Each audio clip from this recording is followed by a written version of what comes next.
반갑습니다. 나머지 부분은 뒤에 풀어보도록 하시고요. 쉬는 시간에 푸세요. 자, 오늘은 페이지 78페이지.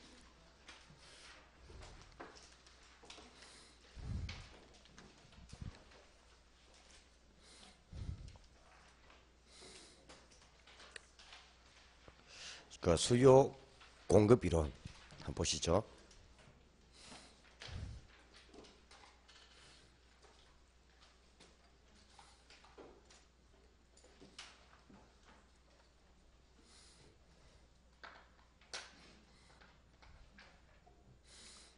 나중에 좀 늦게 오신 분들은 1월달하고 2월달하고 찍어 놓은 게 있으니까 미리 조금 한번 예습을 하시고 해보세요. 한 5분 전이나 좀 빨리 오셔가지고 미리 내주면 한 문장 풀어보세요. 되나요? 어차피 우리는 이론을 공부하기 위한 사람들이 아니고 시험을 치기 위한 사람이에요. 그래서 이론을 보는 거하고 문제를 풀어보는 건 좀 달라요. 요 자체는 또 우리 앞에 2월 달에 내준 프린터 있죠? 프린터. 그 자체를 다시 재구성한 거니까 맞춰서 보면 돼요. 되나요? 볼 때는 정 안 되면은 2월 달에 주는 프린터 순서 따라서 한번 보고 풀면 돼요. 되나요?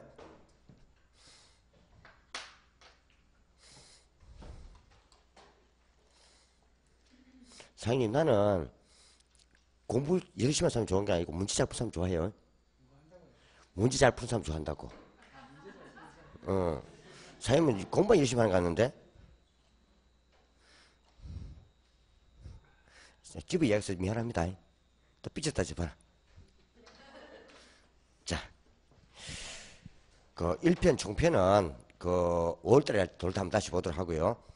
1편은 여러분들 생각보다 앞에 개념 외에는 뒤에 부동성, 부지 이런 것은 좀 어려워요.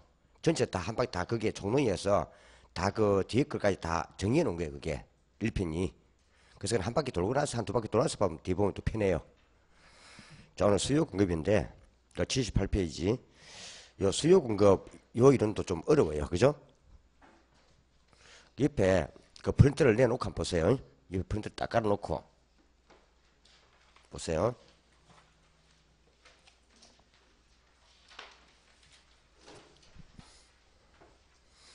부동산 수요 공급 이론인데 페이지 78페이지.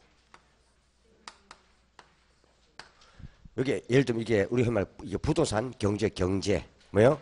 부동산 경제예요. 앞전에 얘기했지만 이게 부동산은 앞에 항상 이건요. 부탁에서는 요 부동산은 항상 꼭 집어넣고 이야기해요. 집어넣고. 그래서 예를 들면 어느 하나의 지역에 있는 특정 아파트 단지를 말해요. 특정 아파트 단지. 특정 아파트 단지를 이야기해요. 여기서는 주로 보통 이제 설명을 요 특정 아파트 단지를 보통 여기서는 우리가 해당 주택이라 써요. 해당 주택. 뭐 쓴다고요? 해당 주택이라 써요. 이거 많이 나오죠? 감정평가에서는 이걸 대상 부동산을 불러요. 대상. 경제에서는 보통 해당 부동산 써요. 해당 부동산, 해당 주택 있어요. 이걸 이해한다 보면 돼요. 주로 여기서는 아파트 요 위주로 나가는 거예요. 요 위에 근거가 뭐랬죠? 근거는 역시 부동성 때문입니다. 그죠? 부동성 때문이다. 예를 들면 토지든 건물이든 부동성 때문에 옮길 수가 없어요. 그러다 보니까 항상 특정 아파트 단지 요걸 집어넣고 얘기하는 거예요. 그래서 이런 것을 우리가 설명할 때 뭐라 불러요? 국지적 시장이다. 항상 국한된 지역적 시장이다 말이에요. 국적 시장이다 이런 거예요. 국지적 시장이다. 부동성. 그래서 혹시 국지가 놓으면 다 뭐 때문이다? 부동성이에요. 그죠? 부동성 국한된 지역 옮길 수 없다 보니까. 그래서 앞전에 보면은 양산 같은 경우도 아파트 단지가 참 많아요. 그죠? 많지만은 아파트 단지 같은 경우도 위치가 달라지면은 각이 달라요. 그래서 부동산은 항상 어느 지역을 딱 집어넣고 얘기하는 거예요. 지분 계약하는 거예요. 이걸 말해요. 이제 여기 대해서 우리가 요 경제를 공부한다는 거죠. 요 경제는 단순히 뭘 설명했어요? 이거는 경제는 시장. 뭐요? 시장. 그러니까 우리말은 이게 시장이고 보통 일본 사람들이 번역하기를 이거 경제라 번역한 거예요. 시장, 경제 같은 말이에요. 되나요? 경제, 시장 같은 말이에요. 그럼 요 시장은 어떻게 뭐가 있죠? 항상 설명할 것은 요 해당 주택, 그죠? 이게 대상 물건이에요. 해당 주택을 중심으로 해서 뭐가 이루어진다고요? 사고 팔고가 이루어지죠. 사는 쪽이 뭐예요? 수요. 그럼 파는 쪽이 뭐예요? 공급. 수요와 공급이 이루어져요. 그럼 수요와 공급에 의해서 나중에 무엇이 결정되죠? 가격이 결정되죠. 가격. 그것도 항상 시장에서는 우리 단위라는데 단위는 항상 뭐다? 제곱미터당 가격이에요. 물론 이게 임대료 같으면은 가격 대신에 임대로 쓰기도 해요. 그죠? 이 말이죠. 이때 사는 쪽에 사람 뭐라 불러요? 수요자. 사는 사람이 양을 뭐라 불러요? 수요량. 그러면 파는 사람이 뭐요? 파는 사람 뭐라 부르죠? 공급자. 팔고자 하는 양을 뭐라 불러요? 공급양이라 불러요. 여기에 이제 이런 것이 이루어지는 이러한 체계를 보통 시장이라 불러요. 시장. 우리 지금 현재 이 시장 안에의 사람들을 공부할 거예요. 그럼 지금 우리는 뭐요? 중개업자들은요, 어떤 부동산에 놓으면 부동산을 팔기 전에 사람들이 부동산을 사고 팔려는 공부해요. 그죠? 그래서 이때 요 수요와 공급의 범위는 항상 뭐요? 사전적 행위라는 거예요. 무슨 행위다? 사전적 행위라는 거예요. 사전적 행위다 이 말이에요. 행위라 부르죠. 사전적 행위다 있어요. 그럼 이거는 일단 사전적이라는 것은 시장에서 하는 일이 사고 파는 일인데 아직 사거나 팔기 전의 행위를 의미하는 거예요. 그래서 여기서 말하는 것은 주로 이는 뭐요? 사거나 또 뭐요? 팔고자 뭐요? 의도하는 요 욕구를 말해요. 욕구를 말해요. 욕구를 하는 말은 아직 사거나 팔기 전에 사람이 뭔다고요? 나는 1일이라는 가격으로 사고 싶다. 나 1일이라는 가격으로 팔고 싶다 하는 그 욕망 이걸 말해요. 욕구가 뭐예요? 우리말로 하면은 마음을 말해요. 마음. 그죠? 마음이 그냥 욕구예요. 욕구. 우리 시험에 합격하고 싶다 안 하고 싶다? 마음은 참 기특하죠. 그게 욕구라는 거예요. 되나요? 그걸 말해요. 참 마음이 아름답다. 그 말이에요. 자, 이때 그러면 사고자 의도하는 욕구를 뭐라 불러요? 수요. 팔고자 의도하는 욕구는 뭐죠? 공급이라면 되는 거예요. 그 시험 칠 때 참고로 수요나 공급은 뭐다? 실제로 뭐요? 구매하거나 실제로 판매한 양을 의미하는 게 아니라는 거죠. 맞나요? 그럼 실제로 구매했거나 샀던 것은 뭐예요? 이미 사고 팔고 집에 간 사람들이요. 그죠? 시장에 있는 사람이 아니에요. 아직 사거나 팔기 전에 사람을 이야기하는 거예요. 그러면 물건은 뭡니까? 사거나 팔고자 하는 사람을 뭘 한다고요? 수요자, 공급자기를 하고 그럼 뭐요? 사거나 팔고자 의도하는 요 욕구를 수량으로 표시하면 이게 뭐 된다고요? 수요량이나 공급량이 되는 거죠. 되나요? 그 말이에요. 이건 한번 창을 보시면 돼요. 그 중요한 건 아니고. 그럼 시험에 수요량이란 소비자가 특정 가격 수준에서 실제로 부동산을 구매한 양을 만나면 틀립니다. 구매하고자 의도하는 양입니다. 그걸 받으셔야 돼요. 자, 그걸 적어 놓은 게 어디 있다고요? 그 보면 그 1항에 78페이지 1항에 뭐 적혀 있어요? 구매하고자 하는 욕구를 말한다. 있나요? 욕구. 이게 구매하고자 의도하는 욕구예요. 욕구 말합니다. 그래서 그 밑에 뭐라 써놨어요? 구매하고자 의도하는 욕구를 말합니다. 그래서 79페이지에 해놨죠. 성격에. 79페이지 제일 위에 1항에 뭐 써놨어요? 사전적 개념이다. 그죠? 자, 이 사전적 행위라는 뜻이 같은 말입니다. 그래서 밑에 수요량은 주어진 가격 수준에서 수요자들이 구매, 임대라면 임차, 하려고 의도하는 양을 말이지 실제로 구입했거나 임차한 양을 의미하지는 않는다 이 말입니다. 아직 그렇게 사고 팔기 전에 사람을 말하는 거예요. 그럼 중개업자들은 중개사무실이 부동산 시장이에요. 뭐요? 사거나 파는 장소가 바로 이게 시장이에요. 우리 부산 같은 경우 중개사무실이 그냥 시장이에요. 되나요? 그럼 시장에 오는 사람들이 보면요. 실제로 부동산을 사고 팔았던 사람이에요. 사고 팔기 전에 사람이에요. 전에 사람이기 때문에 그 전에 사람의 마음을 알아야 우리 중개 잘할 수 있다 이 말이에요. 맞나요? 그 말입니다. 알겠죠? 웃지 마라. 정든다. 그 다음에 두 번째 보면 이때 우리가 어디까지를 요 수요를 하고 어디까지를 공급을 하는가 이 말이에요. 이런 말이에요. 이런 것을 간단히 보면 돼요. 이때 수요와 공급만 할 때는 요 수요는 뭐요? 이 우리가 시장 수요를 말하는 거예요. 뭐요? 시장 수요를 말해요. 시장 수요를 말해요. 물론 요 시장의 수요는 항상 대상은 뭐다? 요 부동산이에요. 우리는 부동산만 공부하면 돼요. 시장인데 요 수요는 일단 부동산을 뭔다고요? 구입할 마음이 있어야 될 거예요. 그죠? 구입을 사.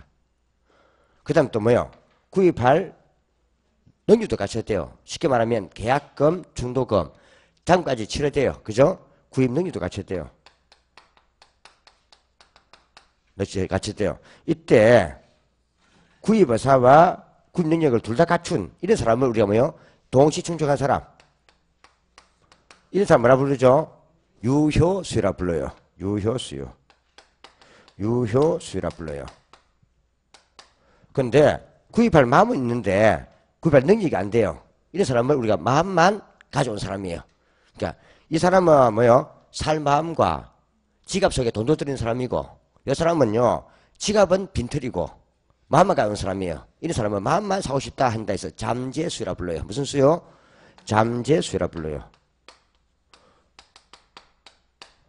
근데 제가 부동산에는 외상이 돼야 안 돼요. 안 돼요. 항상 잔금을 치러야 소유권 이전해줘요. 맞나요? 그래서 우리가 이 시장 수요는 뭐다? 이는요 반드시 유효수여야 돼요. 뭐요? 그럼 잠재수요는 뭐다? 시장 수요에서 제외되는 거예요. 그죠? 그래서 시장 수요는 반드시 뭐다? 유효수요라는 것.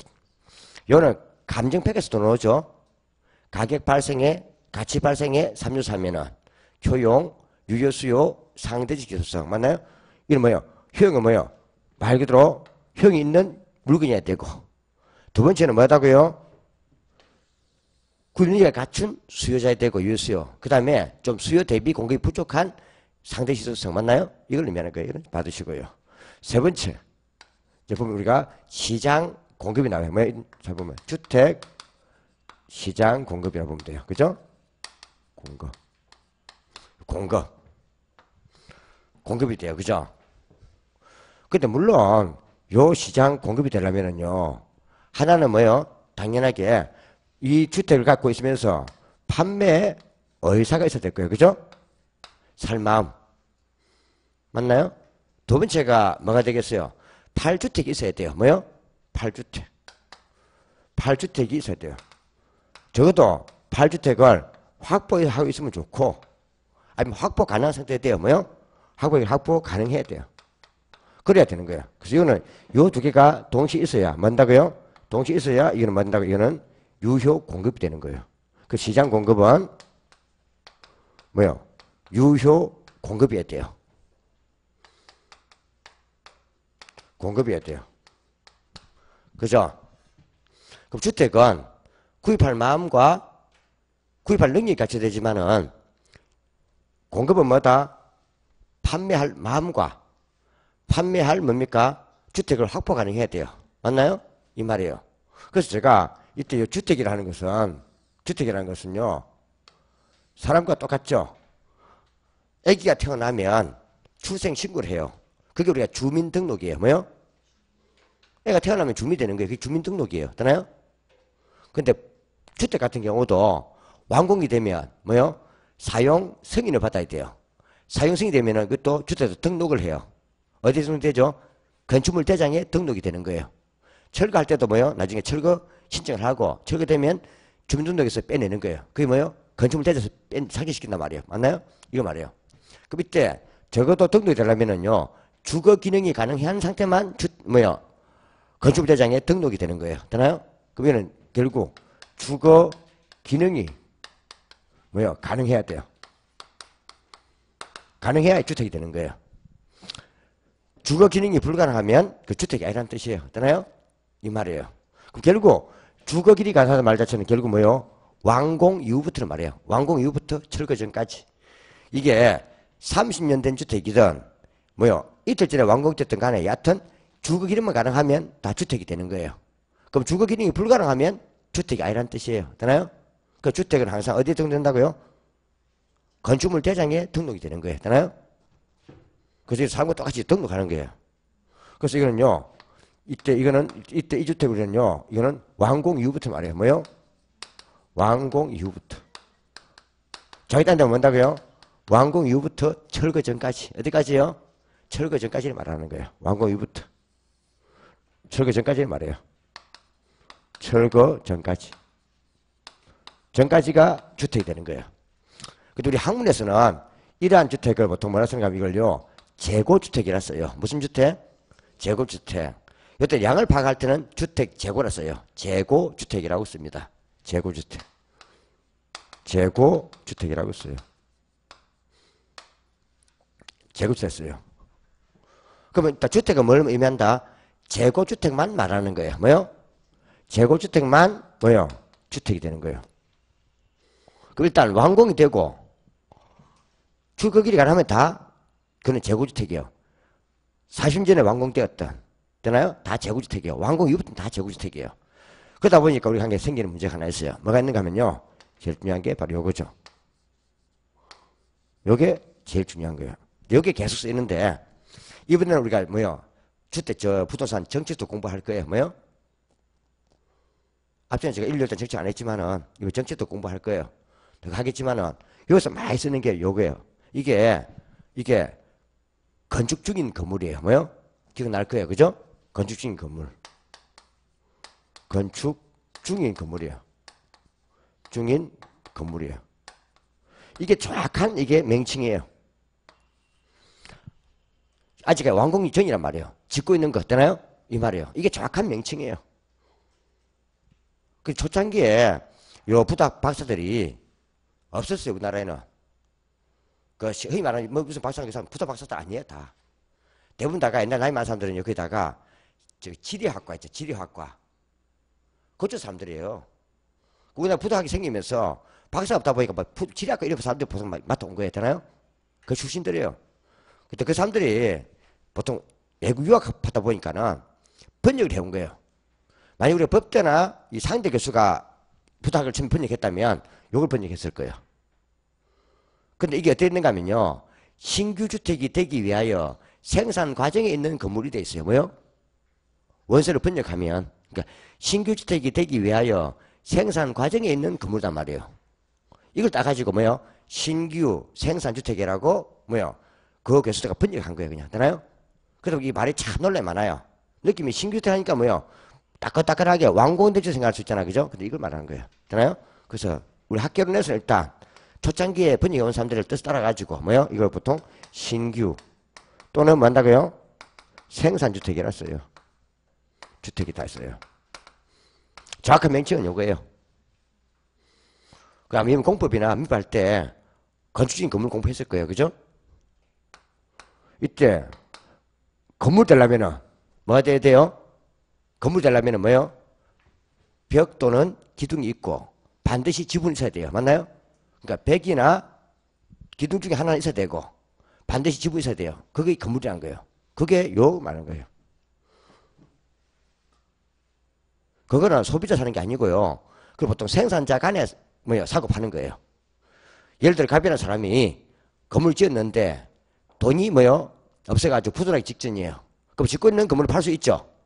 그때도 말 그대로 기둥 또는 벽이 있고 또 지붕이 있으면은 그때도요 건물로 취급돼요. 그것도요 팔 때 양도세 내놔야 돼요. 되나요? 그 세금 받아올라 쓰는 말이에요. 이거는 되나요? 그게 사실은 이거는 주택은 아니에요. 주택은 완공되어야 대장에 주택으로 등록되는 거예요. 되나요? 우리가 관계 보시고 건축학이라 쓰는 거예요. 이게 그럼 이거는 요 건축 건물은요 이거는요. 현재는 주택이 아니에요. 현재는 주택이 아니잖아요. 짓고 있는 거니까. 그래서 이거는요. 현재는 주택이 아니라는 뜻이에요. 주택이 아니다. 그래서 이거 말한가 이걸요. 미래주택이라 번역하게 돼요. 미래주택이다. 미래주택이다. 뭐요? 그럼 나중에 미래주택 된단 말이에요. 미래주택이다. 우리 제일 좋은 애가 뭐예요? 분양권이에요. 뭐요? 분양권. 분양권은요. 미래주택에 대해서 소유권 이전 등기를 가장 우선으로 받을 수 있는 바로 계약이 바로 뭐예요? 분양권이에요. 그건 소유권이 아니에요. 맞나요? 일단 내가 분양을 받아주었다가 나중에 완공이 되면 뭐예요? 소유권 이전 등기를 가장 먼저 받겠다는 하나의 계약 정서가 분양권이에요. 맞나요? 그럼 뭐예요? 미래주택을 사기 위한 권리예요. 맞나요? 그 말이에요. 이런 것들. 그죠? 그래서 분양권은 미래주택을 구입하기 위한 뭐다? 권리라고 보면 돼요. 그죠? 이 말이에요. 그래서 현실주택이 아닌데 이거는요. 미래 뭐요? 완공되면 뭐 한다고요? 여기 되는 거예요. 뭐요? 재고주택이 되는 거예요. 그럼 결국 우리는요. 재고주택이 되어야 주택이 되는 거예요. 맞나요? 완공되어야. 그래서 사실 주택 같은 경우는 완공 전의 주택은 매매가 안 돼요. 뭐 한다고요? 주택으로서 매매는 안 돼요. 그래서 우리가 보통 사고 파는 게 뭐예요? 분양권을 사고 파는 거예요. 맞나요? 일단 완공이 되어야 주택으로서 건축물 대장에 등록이 되고 등록이 되면 뭐요? 건축주는 자기 앞으로 보존 등기를 하고 그다음 팔 때는 뭐요? 이전 등기를 한단 말이에요. 맞나요? 일단 완공되어야 주택이 되는 거예요. 되나요? 그 완공되기 전에 주택을 쓰고 있으면 그건 다 그것도 무허가 주택이 건물이에요. 뭐요? 그 말이에요. 그래서 여기서 노는 개념도 하나 있는 거예요. 그래서 이것 때문에 생긴 말이 항상 여기서 노는 거예요. 노는 것이 단기와 장기라는 개념이 나와요. 뭐 한다고요? 단기와 장기라는 개념이에요. 그래서 나중에 뒤에 가면은 정책에 나중에 뒤에 하겠지만은 보다 정책에서의 꽃은 단기와 장기예요. 단기와 장기. 그래서 계속 단기적으로 장기적으로 쓰는 말이에요. 맞나요? 그럼 결국 뭐요? 완공과 철거를 따지는 거예요. 완공과 철거가 가능하면 장기, 완공이나 철거가 불가능하면 단기라는 거예요. 되나요? 그래서 이제 이것도 따져요. 그러면 완공되면은 뭐요? 수량이 늘 거고, 철거되면 수량이 감소하겠죠. 그걸 말하는 거예요. 그래서 항상 대장, 건축대장 기준입니다. 그 대장에 포함되면 주택, 그래서 빠이 나가면 주택 철거. 되나요? 이 말이에요. 아시겠죠? 이 말이에요. 그래서 이때 이런 주로 이거는요. 개발 또는 이는요. 건축 중일 때 쓰는 말이에요. 뭐요?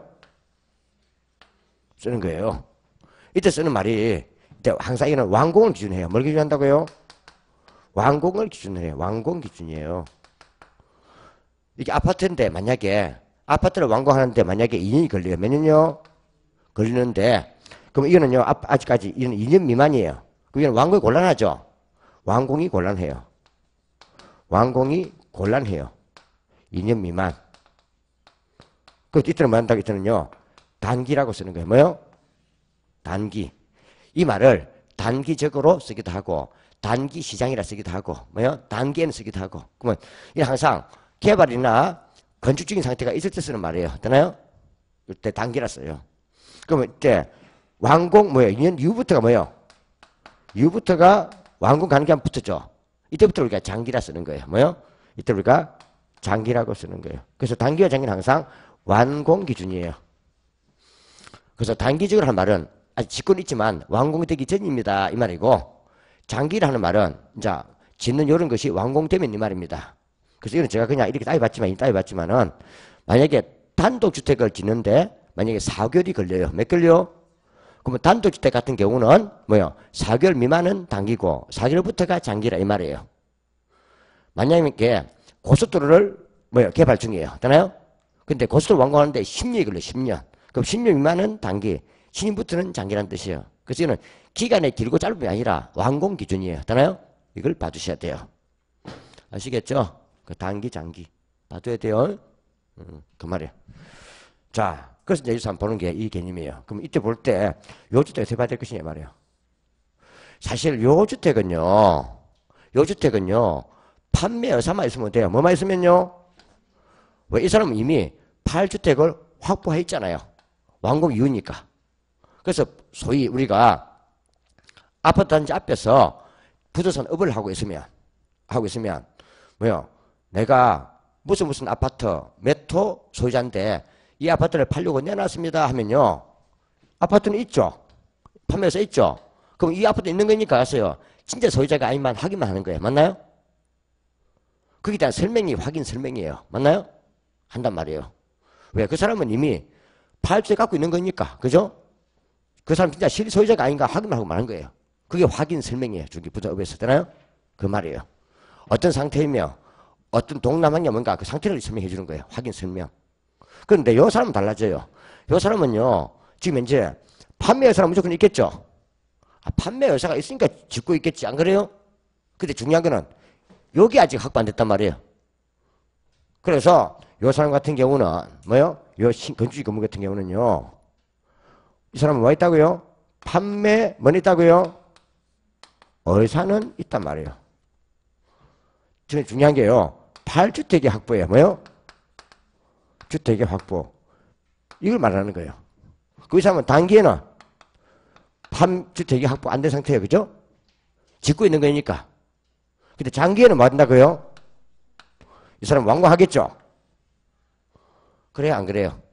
그래서 이 사람은 언제 시장 공급, 유효 공급이 되느냐 이 문제예요.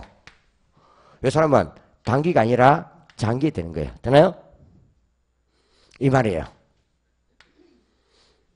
그래서 심실 때 신규주택이나 생사주택은 시간이 흘러가줘야 주택이 되는 거예요. 짓고 있는 거니까. 맞나요? 그 말이에요. 그래서 신규 생사주택은 뭐요? 단기 공급이 아니라 장기 공급이라는 거예요. 근데 이게 중요한 게 왜 그런가 하면 지금 우리가 양산지처럼 막 아파트 많이 짓고 있는 데 있잖아요. 이런 곳에서는 조도 중요해요.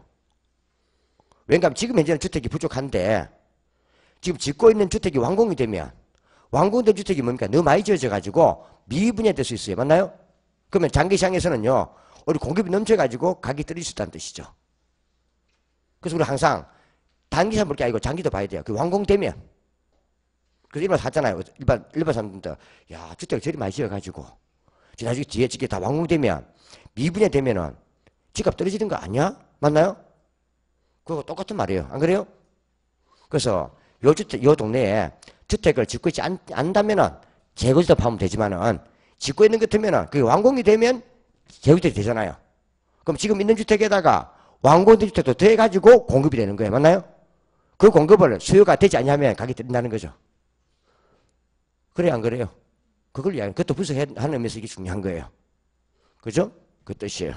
자, 그걸 적어 놓은 게 뭐요? 뒤에 79페이지에 밑에 사망에 유효 공급이 있을 거예요. 있나요?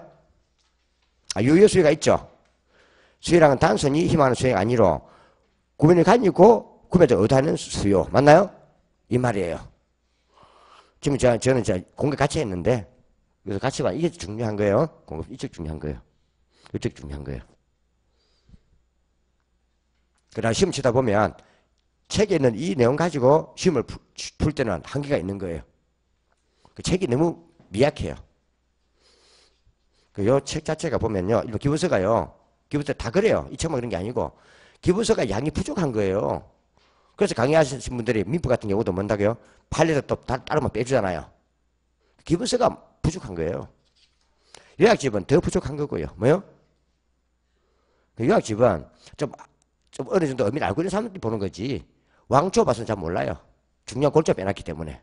기본서도 많은 게 아닙니다. 근데 우리 백종기 알기 때문에 좀 봐두면 돼요. 근데 이건 중요하기 때문에 잘 봐두셔야 돼요. 자, 그럼 한번 보세요. 1번. 몇 번요? 1번. 1번. 그 편집을 펴놔요. 집에 가서 복습할 때는 그 1, 10달 내줬던 프린트물 있죠? 그거 같이 결부식 한번 봐봐요. 이걸 연결시켜 놓은 거니까. 같이 봐봐요. 1번. 주택시장에서 수요와 공급에 관한 설명으로 옳은 것을 물어봤어요. 되나요? 그럼 주택시장에서 수요량이란 특정 가격 수준에서 소비자가 주택을 실제로 구매한 양을 말한다. 맞나요? 요거잖아요. 요거 좀 설명한 거예요. 요거 연습해 본 거예요. 실제로 구매한 양이 아니고 소비자가 구매하고자 의도하는 그 욕구를 수량으로 표현한 게 수요량이에요. 되나요? 왜 그런가 아시겠죠? 답은 여기다 체크하지 말고 좀 아쉽지만은 그 뒤쪽에 보면은 답란이 있어요. 있나요? 체크 있죠? 제도 체크 있죠? 거기다 답을 적어요. 그러니까 이거 계속 풀어봐요. 어차피 내리면 또 잊어버려요. 보면서 계속 보는 게 좋아요. 그래서 복습은 되도록 책도 좋지만은 계속 문제를 풀면서 책을 보는 게 좋아요. 되나요? 그래 아주 객관식에 능해져요. 우리는 지금 이제 이론 공부하러 왔어요? 문제 풀기 연습하러 왔어요? 문제 풀기 연습하러 온 거야. 이게 봐봐도 필요 없어. 보면 뭐해? 문제가 안 풀리면 끝나는 거지. 근데 한 번씩 아쉬운 게 보면요. 어떤 분들 다 보면요. 우리 시험은 무조건 객관식 문제에 오지 쓴다. 맞나요? 자꾸 책만 앉아 읽고 있으라고. 문제 주면 풀도 못하면서. 문제가 있는 사람이죠. 문제가 있는 인간이지. 자기가 뭐하러 왔는 건 몰라 학원에. 시험 치기 위해서 온 거야. 무슨 시험? 객관식 시험. 맞나요? 그럼 객관식으로 잘 풀면서 연습해야지. 책만 읽고 있으면 문제 보이나? 그래서 항상 미친 개는 몽두의 최고고 객관식은 객관식이 최고예요. 맞나요? 보면서 같이 보는 거예요. 웃지 마. 알겠죠? 그 실화야. 책은 5번 읽어봤다는데 문제가 안 풀린대. 왜? 문제는 똑같이 안 내요. 말 바꾸잖아요. 그래서 말 바꾸는 연습 봐야 돼요. 아시겠죠? 자, 봐야 돼요. 자, 그래서 이거는 여기서 맞구나. 역시 실제로 구매한 양이 수요량이 아니고 실제로 판매한 양이 공급량이 아니구나. 팔고자 의도하는 그 욕구를 수량 판매한 게 공급량이구나. 맞나요? 의도하는 뭐요? 욕구를 말하는 거야. 사고 싶다 하는 그 욕구를 양표하면 그게 수요량.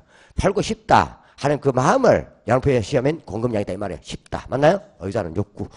자, 다음 두 번째. 주택에 구입 의사는 있지만 구매를 갖추지 못한 수요를 뭐라 불러요? 잠재 수요. 무슨 수요? 지금 요거예요, 요거. 잠재 수요는 주택의 시장 수요에 포함될 수 없다 해야 돼요. 맞나요? 그래서 항상 주택 시장에서는요, 외상이 안 돼요. 뭐가 안 된다고요? 사고 싶으면요, 돈도 가져와야 돼. 뭐까지? 잔금까지. 잔금을 치러야 소유를 이전해 줍니다. 맞나요? 그래서 주택 시장은 우리 앞집에 있는 할머니 막걸리집이 아닙니다. 외상 안 됩니다. 항상 구매력도 가져와야 돼요. 되나요? 물론 그 구매력은 꼭 현찰일 필요도 없고 현찰일 필요는 없어요. 다만 뭔다고요? 은행에서 대출을 받아서 구입 능력을 갖춘 경우도 포함은 돼요. 되나요? 이해가죠? 야또 구입 능력을 갖추면 된다는 거지. 꼭 현금 필요는 없습니다. 집을 담보로 살 집을 담보로 대출 받아서 살 수 있는 경우도 포함됩니다. 그 말이고요. 그 다음에 주택의 공급량이란 주택을 확보하고 있거나 확보할 수 있는 상태에서 확보하고 있거나 확보할 수 있는 상태에서 판매하고자 의도하는 양이에요. 맞나요? 의도가 판매해서 있어요. 그러니까 집을 갖고 있으면서 또 집을 확보할 수 있으면서 판매할 의사가 있어야 돼요. 이해갑니까? 그 말이에요. 왜 그런가 하면요. 내가 15일 이내에 뭔다고요? 집을 사가지고 팔 수도 있어요. 맞나요? 그럴 수 있어 없어요? 그럼 15일 이후에 주택을 확보할 수 있잖아요. 그것도 가능해요. 그래서 항상 계약 시점에 부도산을 반드시 가지고 되는 건 아니에요. 적어도 뭡니까? 나중에 뭐 할 때까지요? 이행기까지 이행까지 주택을 확보할 수 있으면 되는 거예요. 맞나요? 그 말이에요. 지금 사고 다시 팔 수 있는 거니까. 물론 그게 안 되면 나중에 손해보상을 청구하면 되잖아요. 계약법에 의해서. 맞나요? 그 말이에요. 자, 그래서 4번 답 맞죠? 3번은 옳고 답은 체크하지 마세요. 뒤에 적어만 놔요. 뒤만 답란만 필기를 해놓고 옆에다가 주택시장에 나중에 적으면 되잖아. 답은 주택시장에 신규 공급에서 주택을 완공하기 곤란한 기간을 뭐라 불러요? 단기. 완공 가능 기한부터를 장기. 맞나요? 그 말이에요. 신규 주택의 공급은 주택시장에서 단기적으로 뭐요? 유효 공급이 될 수가 없다. 맞나요? 아, 답이 3번이 답이었잖아요. 맞아, 틀려요? 맞지, 왜 틀려? 답이 두 개 쓰는 거지. 내가 그런 거 없애려고 답을 두 개 지어놓은 거야. 뭐라고요? 아, 요거잖아요. 아, 신규주택 공급 요거 아닙니까? 신생주택은요, 단기적으로는 뭡니까? 짓고 있는 거니까 주택이 아니에요. 아직 미완성 건물이에요. 될 수 없어요. 장기 완공이 되어야 팔 수 있는 거예요. 맞나요? 그럼 단기 시장에서는 이 사람은요, 유효 공급이 될 수 없는 거예요. 장기적으로 유효 공급이 되는 거예요. 콜? 답은 두 개. 3항과 5항. 그죠? 그 말이에요. 나중에 1부에 답이 돼갖고 또 밑에 답 없다고 하면 안 됩니다. 답은 3항과 5항. 되나요? 두 개. 그럼 신규나 생산한 직권주택입니다. 이거는 그 부탁상 용어예요, 용어. 용어입니다. 그 말이에요. 봐놓으시고. 답 그거 보면은, 이제 혹시 보면, 2번에 보면, 유량이라는 의미가 있어요. 뭐가 있다고요? 유량. 있어요.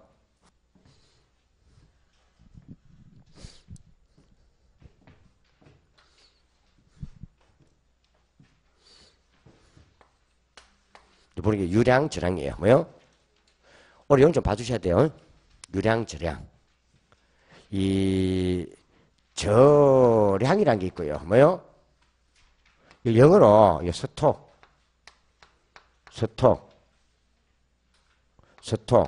요걸 학자들이 번역하기를 이걸 저량이라고 번역한 거예요. 뭐요? 저량이라고 번역을 한 거예요. 그 다음에 이 저자가 이게 축적저, 저축저자예요. 우리가 이번 프린터물 있죠? 이번에 문제 프린터 이번에 그 써놨죠? 한문으로? 그 저자예요. 그러니까 저축저자, 저축 이 말이에요. 되나요? 축저자예요. 그 쌓여있는 양 이 말이에요. 이렇게 번역한 거예요. 영어로 스톡인데 또 한 개 더 보면요. 유량이란 말이 있어요. 유량 뭐요? 유량이란 말이 있어요. 유량은 플로우 뭐요? 헐유자. 그러니까 이거는 시점에 파악하는 양이고 이거는 기간 단위로 파악하는 거예요. 기간. 되나요? 그래서 이거는요. 말 그대로 이거는 일정 시점의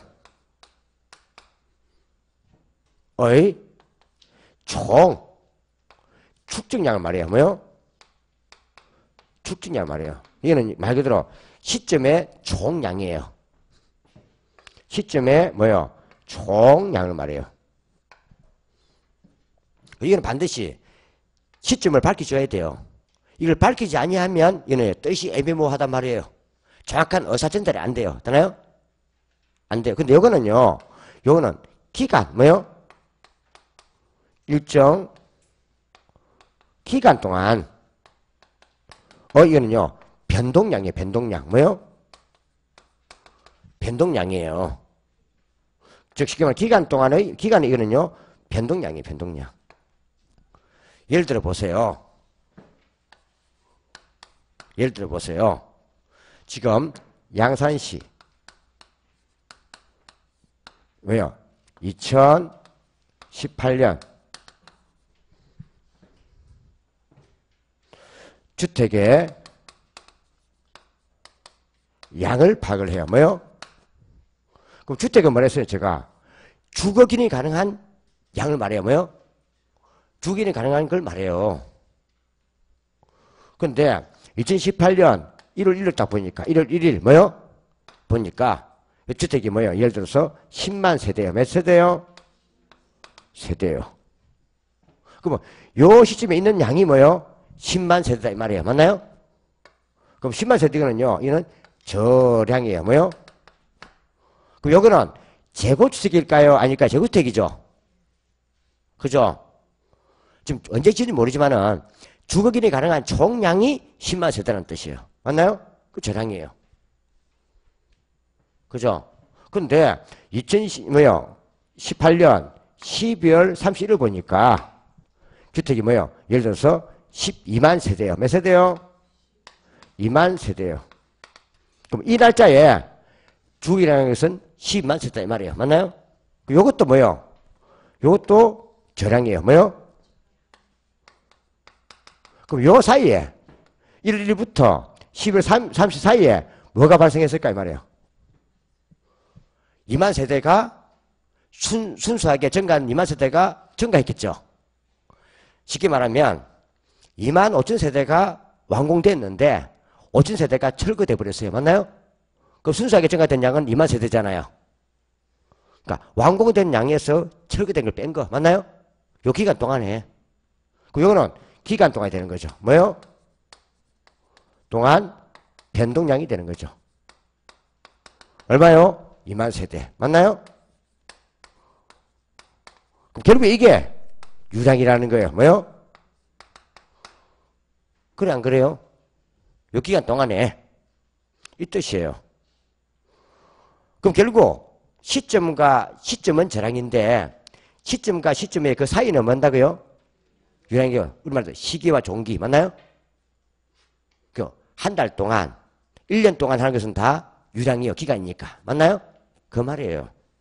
그래서 우리가 보통 보면은 이 양산시에는 건축물 대장에서 지금 이제 우리가 주택 보급률 뽑아낼 때 주택 보급률, 보급률을 뽑을 때 어떻게 하는가 하면 요 날짜에서 이게 작년 12월 31일자 있나요?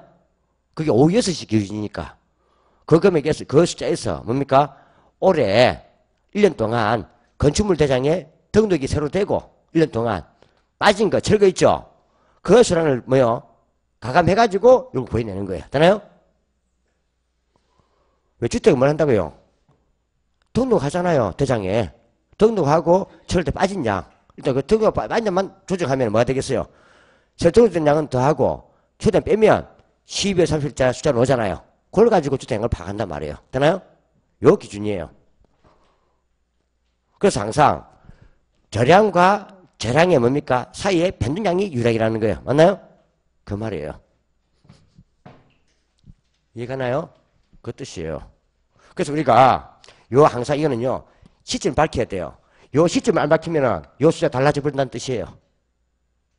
그래서 제일 강기 앞에 설명했던 우리가요 얘가 뭐 이게 바로 재고주택이에요. 뭐요? 물론 주택 재고 쓰기도 해요. 요거예요. 요거. 보세요. 오늘 날짜에 이게 10만 세대였어요. 근데 내일 날짜에 12만 세대 될 수 있다는 뜻이에요. 뭐가요? 내일 날짜에. 왜? 이는 건축물 대장 기준이니까. 지금 A 아파트 단지가 뭐요? 건물을 다 완공하고 준공검사 신청에 들어갔었어요. 어디에 들어갔다고요? 신청에 들어갔어요. 근데 건축가에서 이제 뭐요? 안전점검과 이제 그걸 다 뭐요? 검사를 하고 바로 뭐요? 오늘 날짜에 사용성이 떨어져 버렸어요. 맞나요? 근데 그 사용성이 떨어진 숫자가 2000세대란 말이에요. 몇 세대요? 그러면은 어제까지는 2000세대가 빠졌었는데 건축대장에 등록되면서 오늘 날짜로 2000세대가 올라가는 거예요. 맞나요? 이런 식으로 하루 사이에 뭡니까? 숫자 넣을 수 있단 말이에요. 왜? 이는 건축물 대장 기준이니까. 무슨 기준? 완공 기준이니까. 이해가죠? 그 말이에요. 어떤 사람 손을 팍 들면서 무슨 하루아침에 주택이 완공돼요? 그는 뭐야? 차고에서 완공 기준이 아니고 완공 기준이에요. 무조건. 되나요? 완공되면 대장에 기축되는 거예요. 이해가시죠? 그래서 이것도요. 시점 밝혀줘야 돼요. 밝히지 않으면 다음 날짜면은요. 주택수가 늘릴 수가 있어요. 맞나요? 그래 안 그래요? 사용성이 떨어진 날짜 기준이니까. 그래서 재고주택.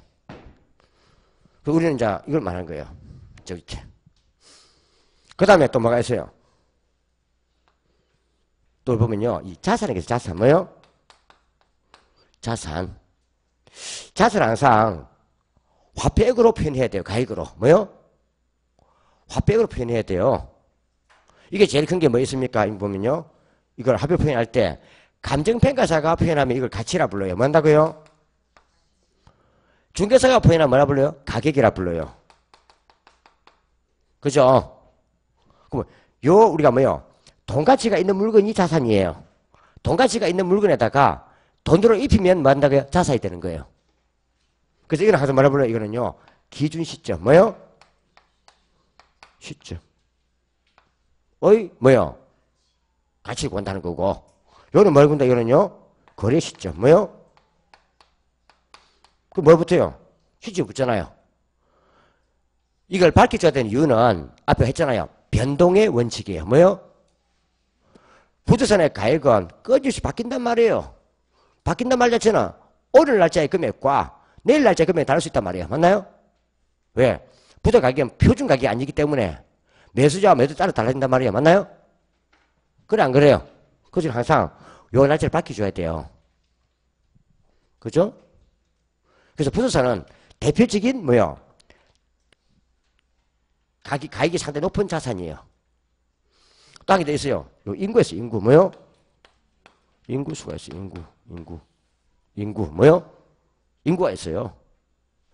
우리가 그 주택 보급률을 파악할 때 가장 기본으로 쓰는 게 인구수예요. 예를 들어 평균 잡아서 보통 처음에 할 때는 보통 우리가 뭐요? 개괄주로 구하는 거예요. 보통 1세대를 4명 가지로 볼 때 몇 명? 1세대가 보통요. 평균 가족수가 4명이라 볼 때 예를 들어서 양산시에 만약에 인구수가 10만 명이라고 가정한다면 10만 나누기 4를 하면은 2만 5천이죠. 2만 5천이죠. 그럼 양산시에는 뭐요? 적어도 주택이 2만 5천 세대가 필요하다 이렇게 보는 거예요. 근데 지금 이제 주택이 있는 주택이 재고가 뭐요? 2만 5천이 안 돼요. 안 되면은 그 부족의 해결은 뭡니까? 주택 보급률이 100% 안 된다는 뜻이에요. 그걸 지어줘야겠다 이렇게 감안한단 말이에요. 그래서 우리가 보통 제일 많이 쓸 때 주택 보급률을 파악할 때 제일 많이 쓰는 게 인구수 대비예요. 되나요? 개괄적으로. 되나요? 또 요 동네 인구수가 얼마 늘겠다 판단하면 그만 더 지어줘야 되잖아요. 이걸 기준해요. 그래서 우리 부도 제일 많이 쓰는 게 요 세 가지예요. 재고, 자산, 인구. 뭐요? 재고, 자산, 인구예요. 요거는 요 세 개는 꼭 암기해 두셔야 돼요. 우리 요게 중요한 거예요. 뭐가요? 재고, 자산, 인구. 같이 보면 더 좋죠. 그래서 공부할 때는 어차피 저량이니까 지었자니까. 뭐요? 지었자니까. 이건 항상 나와요. 재고는. 지었자. 맞나요? 그래 안 그래요? 그 공부할 때는요. 이건 나오기 때문에 재고, 자산, 가치, 가격, 인구 이런 돼요. 되나요? 재고, 자산, 가치, 가격, 인구. 요 외권 외울 필요 없어요. 이것만 보면 돼요. 우리 시험 이거밖에 안 나와요. 되나요? 우리 시험 부도 관계되지 않는 거, 뭐 국부 이런 거, 뭐 부채 이런 거, 뭐 외환 보유고 이런 거 있잖아요. 그것도 자체랑 맞는데 그런 것들은 일반 경제 다른 거고 우리가 부도 관계된 것만 시험 오기 때문에 이건 보면 돼요. 다른 볼 필요가 없어요. 되나요? 그 다음에 일정 기간의 변동량이요. 이걸 중에서 보는 게 이게 주로 요거. 뭐요?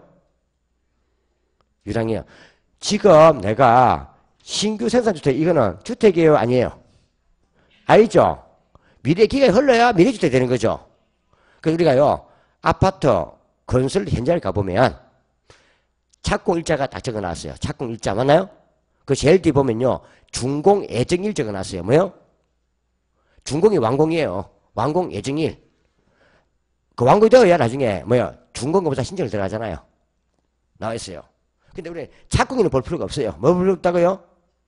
착공일은 볼 필요가 없어요. 그럼 공사 시작 시기점이니까. 내가 지금 현재에서 봤을 때 뭐요? 준공 예정까지 보면 되는 거예요. 지금 현재에서 봤을 때 준공 예정까지가 뭐요? 1년 남았으면은 1년 지나면 주택된다 이 말이고. 지금부터 뭐요? 주계지까지 뭐요? 6개월 남았다면 6개월 지나면 완공이 되는 거예요. 콜? 그건 일단 기간 흘러가져야 되는 거죠. 그런 것은 기간으로 파악하는 거예요. 뭐로 파악한다고요? 착공 일시는 그냥 공사를 시작했던 날밖에 안 되는 거고 지금 내가 현재 봤을 때 준공 예정과 딱 따져봐가지고 그 기간 동안 흘러가면 완공된다 이 말이에요. 맞나요? 그리 보는 거예요. 아시겠죠? 그 말이에요. 그래서 이런 것은 항상 뭘 본다고요? 이런 것은요. 이거는 신규 주로 생산주택은 유량 개념이에요. 뭐요? 신규 또는 뭐요? 생산주택은 이거는 뭐요? 이거는 유량 개념이에요. 기간이 흘러가줘야 이는 완공된다는 거죠. 맞나요? 근데 요게 이제 거래가 되어요. 맞나요? 거래. 뭘 한다고요? 거래를 해요. 거래. 거래를 해요. 거래 제일 첫 단지가 뭐예요? 분양권이에요. 맞나요? 분양권이죠. 아파트를 짓기 전부터 뭐요? 모델하우스 지어놓고 분양하잖아요. 임대 같으면 임대잖아요. 임대 같은 하잖아요. 지을 때부터 하죠. 분양 임대 하잖아요. 해요. 그게 거래예요. 그럼 결국 건축업자가 분양권을 발행하는 이유는 뭐다? 공사 기간 동안에 공사 대금을 선불로 끌기 위해서요. 뭐요? 뭘 받습니까? 계약금, 중도금 받잖아요. 그럼 그걸 받은 만큼 뭐요? 은행에 대출이자가 필요 없다는 뜻이에요. 맞나요? 그러니까 대출이자를 줄이기 위한 방안이에요. 그러니까 입주할 수분양자한테 미리 뭡니까? 분양을 발행하고 완공되면은 내가 이걸 소유 바꿔주겠다는 거예요. 맞나요? 대신에 계약금과 중도 받단 말이에요. 그 돈으로 공사를 하는 거예요. 맞나요? 거래란 말이에요.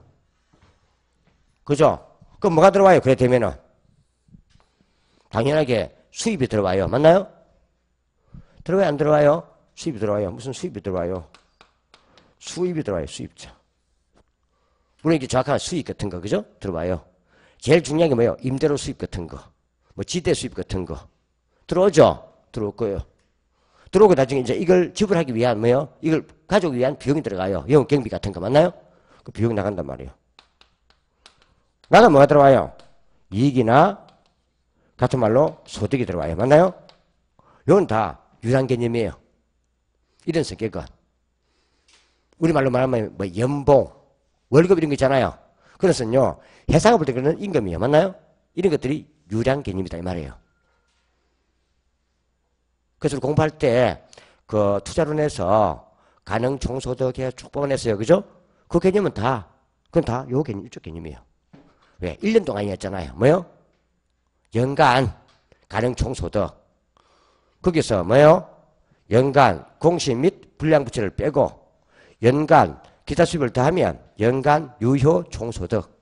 거기에서 영업 경비를 빼면 연간 빼면 연간 순영업 소득. 거기에서 연간 뭐요? 부채 서비스액을 빼면 연간 뭐요? 세전행금 수지. 그래서 연간 소득세 빼면 연간 세후행금 수지. 그게 다 요거예요. 맞나요? 소득은 다 요 개념이에요. 그죠? 소득이나 이익 수입. 맞나요? 요 개념이에요. 그래서 공부할 때는 일단 이쪽부터 먼저 보라는 뜻이에요. 뭐부터요? 우리 시험 주로 요거 위주로 나와요. 저랑 위주로. 이쪽은 한국에 많잖아요. 그래서 보통 주로 케이스가 박스를 딱 최대한 놔놓고 뭐요? 다음 중 보기 중에서 유량 개념으로 묶인 것, 전환계 묶인 것 이거 묻는 거예요. 되나요? 그 문제예요. 그 요거는 예를 묻습니다. 예를 묻는다. 근데 주의할 점 하나 있어요. 보세요. 지금 보세요. 주택의 재고량이 10만 세대예요. 뭐요? 맞나요? 그럼 재고 변동량은 뭐요? 2만 세대예요. 맞나요? 맞나요? 그래서 공말지는요. 저량이라 하더라도 요 변자가 붙으면 무조건 유량이에요. 뭐요? 뭐가 붙으면? 변동이 붙으면 이거는 유량이에요. 이걸 말하는 거예요. 뭐요? 저량과 저량의 변동이 유량이잖아요. 10만과 12만의 변동이 2만이잖아요. 그 변동은 항상 유량이에요. 그럼 주택 재고는 저량이 맞는데 주택 재고 변동량은 유량이란 말이에요. 인구수는 저량이 맞는데 인구 변동량은 유량이다 이 말이에요. 맞나요? 그래서 항상 뒤에 변동자나 변화만 붙으면 무조건 유량입니다. 콜? 아시겠죠? 그 말이에요. 그 문제 한번 봐보세요. 몇 번? 2번. 몇 번요? 2번. 우리 요 2번은 조금 별표 쳐놔요. 2번은 별표. 우리 요게 계속 시험 놓다가 이게 3년을 굶었어요. 뭔다고요? 계속 놓다가 계속 많이 나왔던 거예요. 좀 봐주면 돼요. 그래서 저랑부터 안겨주세요. 재고, 자산, 가치, 가격, 인구는 뭐예요? 저량이다. 답은 한 개만 있다 했어요? 두 개일 수도 있다 했어요? 그럼 이번 답은 뭐예요? 4번하고 뭐?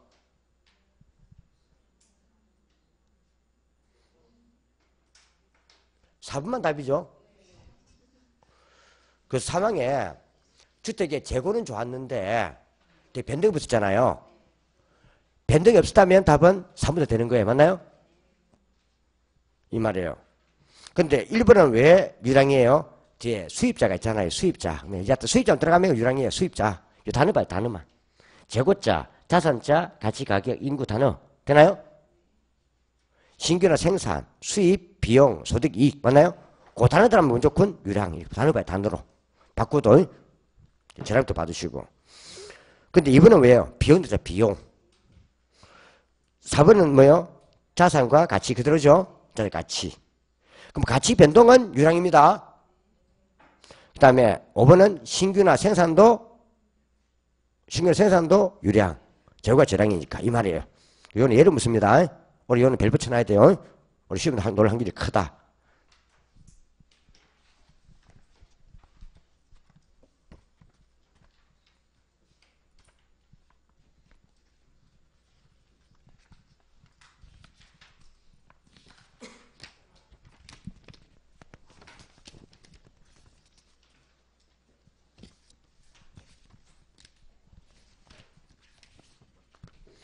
자, 받으시고.